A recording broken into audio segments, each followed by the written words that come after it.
So eto na ang pinakamalaking balita sa NBA bago ang NBA Draft 2026. Trae Young, jaw-dropping deal, and Giannis Antetokounmpo finally maititrade na. At sa sobrang solid ng 2026 NBA Draft class, sino ang pipiliin ng Wizards as number 1 pick? Ang mala Kobe nga ba or eto nga mala Tracy McGrady? Ayon sa ESPN senior NBA insider Shams Charania, etong si Giannis mga idol ay maititrade bago ang NBA Draft. Dalawang kupunan ng preferred destination ni Giannis Antetokounmpo at yan ang Boston Celtics at Miami Heat.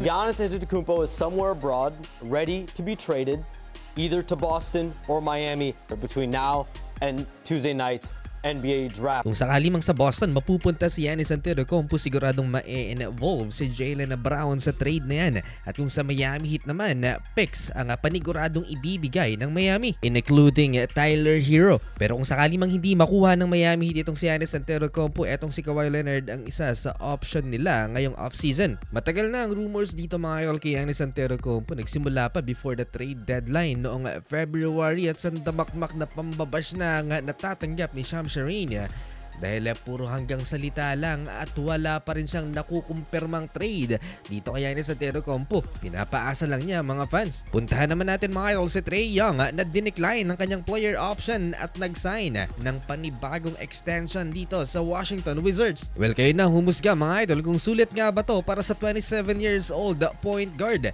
Dahil $212 million ang kontrata ni Trae Young for 4 years. That's about $53 million plus per year. Sasamahan ni Trae Young ang mga NBA guards na to na sasahod ng 53 plus million kada taon. Luka Doncic, Cade Cunningham, Stephen Curry, Devin Booker, SGA, and De'Aaron Fox. Pero at least mukha nga deserve ni Trae Young ang sahod na yan kaysa kay D. Fox.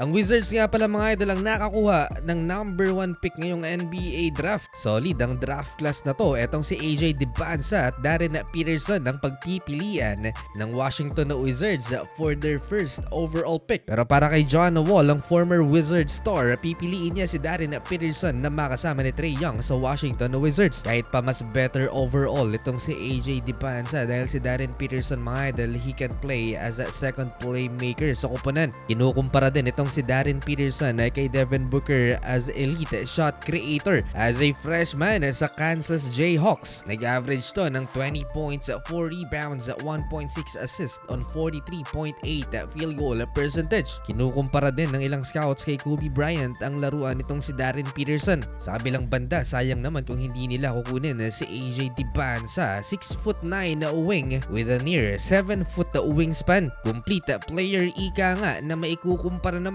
kay Tracy McGrady at ang playing style niya ay maikukumpara kay Kawhi Leonard. He is also the best two-way player sa draft class na to. Sa freshman na year niya sa BYU, nag-average siya ng 25.5 points per game, 6.8 rebounds, 3.7 assists, and 34.8 minutes per game while shooting 51% sa field. Sayang kung hindi naman makuha yan ng Washington Wizards. Panalo pa rin ng Utah Jazz sa kanilang second pick kung sakali mang makuha ng Wizards si AJ Dybala at mapupunta sa kanila si Darren Peterson. Ang 2026 NBA Draft class mga idol ay kinukumpara sa 2003 NBA Draft kung saan ang taon na na-draft naman si LeBron, Carmelo Anthony, Chris Bosh, and si D. Wade. Sang-ayon ka ba dito mga idol o kailangang may mapatunayan muna mga batang players na to?